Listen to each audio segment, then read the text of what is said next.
On Halloween night, 2010, as children in costumes filled the streets of Ascot, Berkshire, a different kind of horror was unfolding inside one of its grandest homes. The air was crisp that evening, filled with the laughter of children and the flicker of jack-o'-lanterns glowing on doorsteps.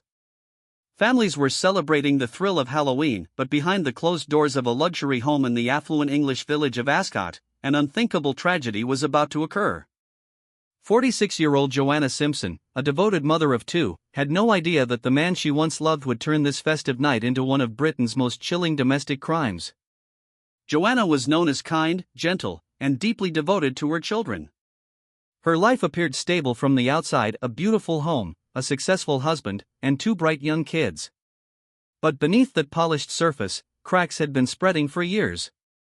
Her husband, Robert Brown, a senior British Airways pilot, was respected by his colleagues and admired in social circles. Yet, those closest to Joanna knew a darker truth: Robert's charm often masked a volatile temper, and his obsession with control had poisoned their marriage.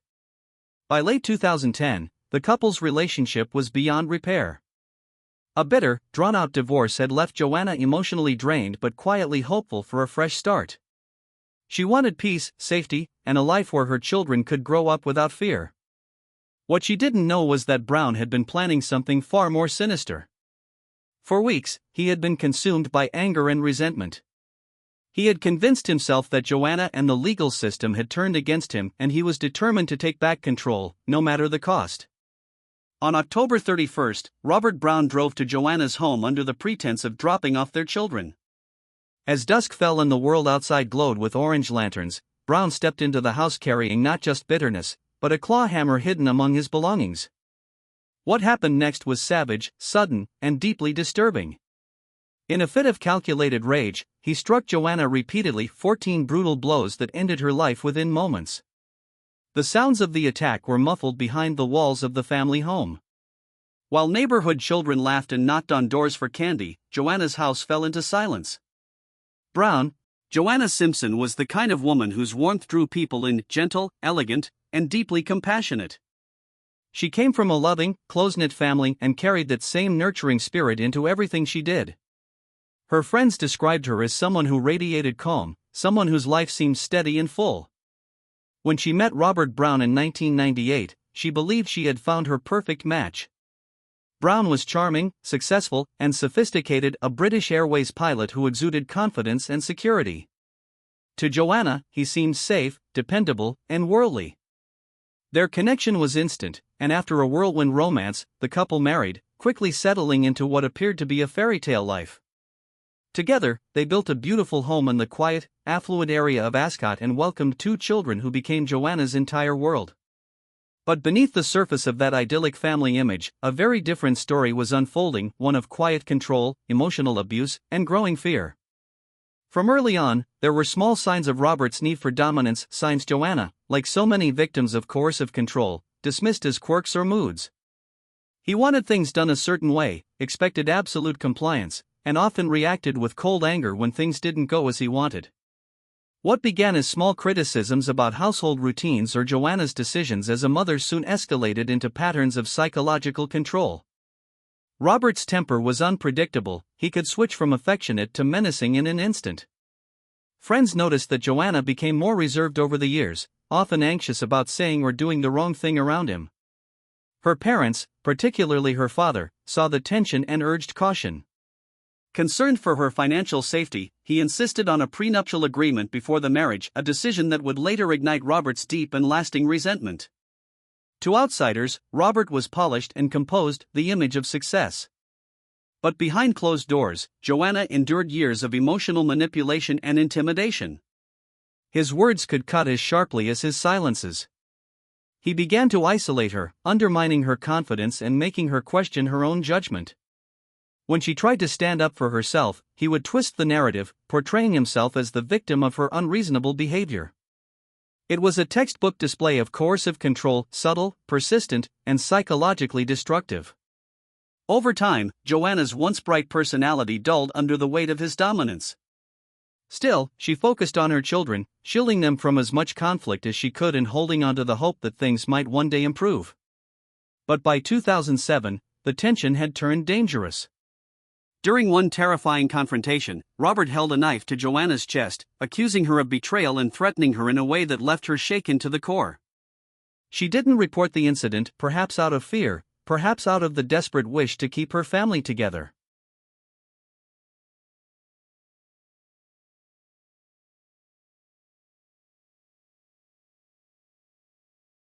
Like many victims of domestic abuse, Joanna believed that if she just stayed calm, if she just avoided provoking him, things would settle down. But they never did. Each argument, each moment of control, chipped away at her sense of safety. The man she had once trusted now terrified her, and yet she remained trapped emotionally and legally in a marriage that had become a prison. By the time she began pursuing divorce, Joanna was no longer the woman Robert had married. She was stronger, more determined, and quietly preparing for freedom. But Robert could not stand to lose control. To him, the separation wasn't just the end of a marriage, it was an unforgivable humiliation. His pride was wounded, his authority challenged, and his obsession with punishment began to take shape. It was in this dark emotional space that his hatred began to evolve into something far more sinister, a slow, calculated descent that would lead to tragedy. By 2010, the marriage between Joanna Simpson and Robert Brown had completely disintegrated, leaving behind years of bitterness, fear, and emotional exhaustion. The divorce had dragged on for more than 3 years, transforming what had once been a domestic partnership into a battleground of control and resentment. For Joanna, the end of the relationship symbolized hope, a final escape from the man who had terrorized her behind closed doors. But for Robert Brown, it was the ultimate betrayal. He saw the separation as an attack on his pride, a public humiliation that stripped him of power. The financial disputes, the custody arrangements, and most of all, the prenuptial agreement, the very document meant to protect Joanna, became the fuel for his growing rage.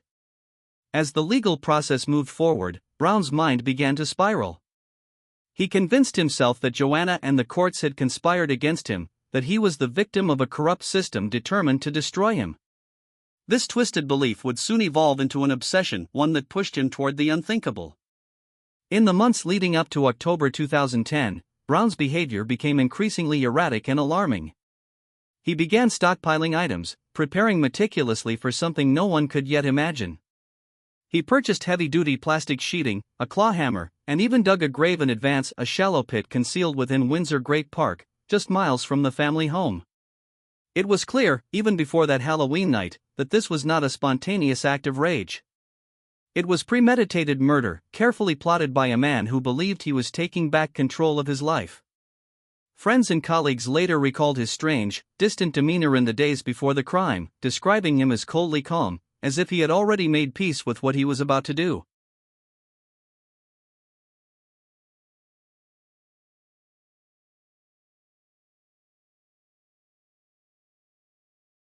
A crucial moment came just a week before the killing. The UK Supreme Court had ruled in favor of the Radmacher case, upholding the validity of prenuptial agreements. For Robert Brown, that decision felt like a personal attack, a signal that his financial defeat was inevitable.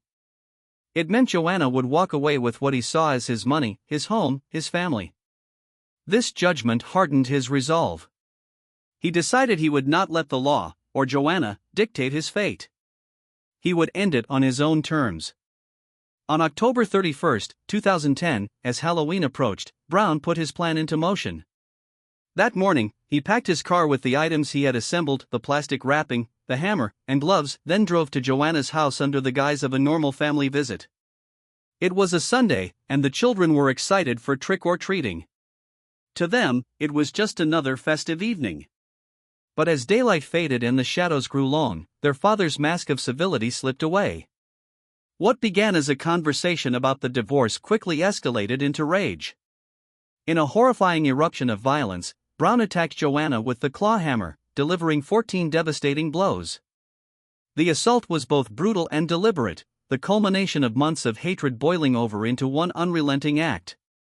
When it was over, Robert stood in silence, his breath heavy, his face spattered with the evidence of what he had done. There was no panic, no remorse. Instead, there was eerie composure, the same cold calculation that had driven his every move. He methodically wrapped Joanna's body in the plastic sheeting, lifted her into his car, and began the short drive to Windsor Great Park, where the grave he had dug awaited her. Under the pale moonlight of Halloween night, he buried the woman he once vowed to love, covering his crime beneath layers of soil and leaves. Then, astonishingly, he returned home to his children as if nothing had happened. In the days that followed, Joanna's family grew increasingly anxious. Calls went unanswered. Messages were left in vain. When police were finally alerted, the grim reality began to surface. What they uncovered was not just a case of domestic violence gone too far, but a chillingly orchestrated murder, executed by a man who had planned every detail right down to the final resting place of his victim. This was no moment of madness. It was the calculated act of a man who believed he was entitled to decide life and death. The murder of Joanna Simpson sent shockwaves through the quiet community of Ascot and soon across all of Britain. The idea that a respected British Airways pilot, a man entrusted with hundreds of lives in the skies, could carry out such a brutal and deliberate act of violence against his wife was almost impossible to comprehend.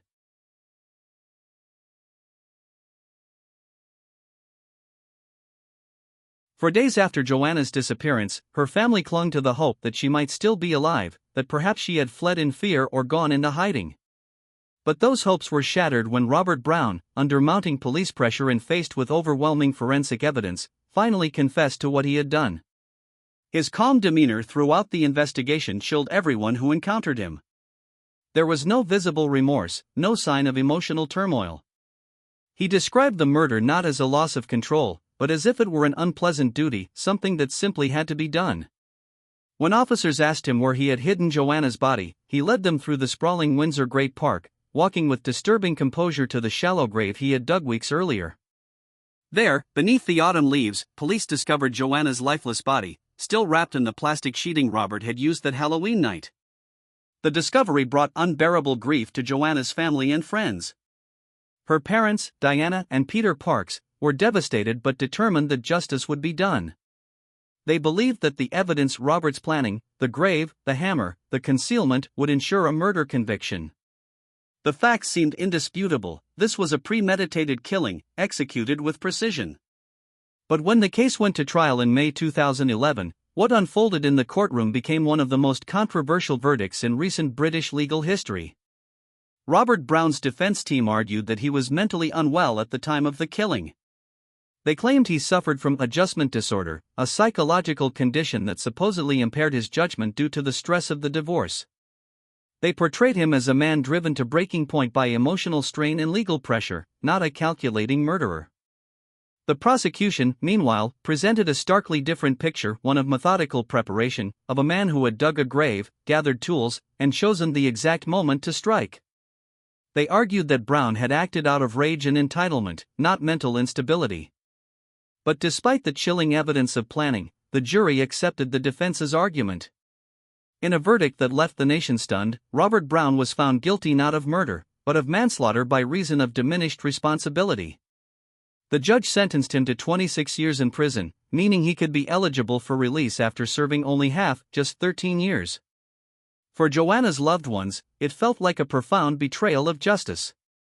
Outside the courtroom, her mother stood trembling as she faced the media, her voice breaking as she called the outcome a gross miscarriage of justice. How, she asked, could a man who meticulously prepared his wife's murder, who dug her grave before killing her, be considered anything less than a murderer? The public outcry was immediate. Newspapers labeled the verdict a failure of the justice system, and campaigners for domestic abuse victims demanded reform. To many, it seemed that the system had once again minimized the seriousness of domestic violence by excusing it as emotional distress. Joanna's death had not been an impulsive act, it was the result of years of control, obsession, and entitlement. Yet, in the eyes of the law, Robert Brown was treated as a man who had simply snapped. For Joanna's family, every day after that verdict was another battle to keep her memory alive and to fight for a system that would no longer allow abusers to hide behind psychological excuses. The courtroom may have closed, but for those who loved Joanna, justice had not been served, it had been denied. In the years following Joanna Simpson's murder, her family and friends refused to let her story fade into silence. What began as unbearable grief slowly transformed into a determined mission for justice and change. At the heart of that mission was Diana Parks. Joanna's mother, a woman whose heartbreak became the driving force behind one of the most significant campaigns for victims of domestic violence in modern Britain. Diana made a promise: her daughter's death would not be in vain. Alongside Joanna's closest friend, Hetti Barkworth-Nanton, she founded the Joanna Simpson Foundation, dedicated to supporting families shattered by domestic abuse and raising awareness about coercive control, a form of abuse Joanna had endured for years but that, at the time, the legal system had barely recognized. As the years passed, the pain of Joanna's loss never diminished, but her story began to spark something larger, a movement. The foundation's work brought attention to the failings of a justice system that had labeled Joanna's premeditated murder as manslaughter. Her family campaigned relentlessly, speaking to lawmakers, appearing on national news, and partnering with domestic abuse charities to demand sentencing reform. Then, in 2023, just as Robert Brown became eligible for release after serving only 13 years of his 26-year sentence, public outrage reignited. The idea that the man who had killed Joanna in cold blood, who had buried her body in a pre-dug grave, could walk free horrified the nation. Joanna's family launched a renewed campaign, supported by thousands of citizens and high-profile figures, demanding that his release be stopped. The public pressure reached the highest levels of government. Justice Secretary Alex Chalk personally reviewed Brown's case and announced that his release would be blocked pending further assessment, citing the grave public concern surrounding the decision. For Joanna's family, it was a moment of relief, not triumph, but vindication that their years of struggle had finally made a difference. In 2024, the British government introduced new sentencing reforms, shaped in part by the campaign born from Joanna's death. These changes aimed to close loopholes that allowed violent offenders to serve reduced sentences under claims of temporary psychological distress. Joanna's story had become a catalyst for change, a painful reminder of how deeply the system had failed her, but also a symbol of what resilience and determination could achieve.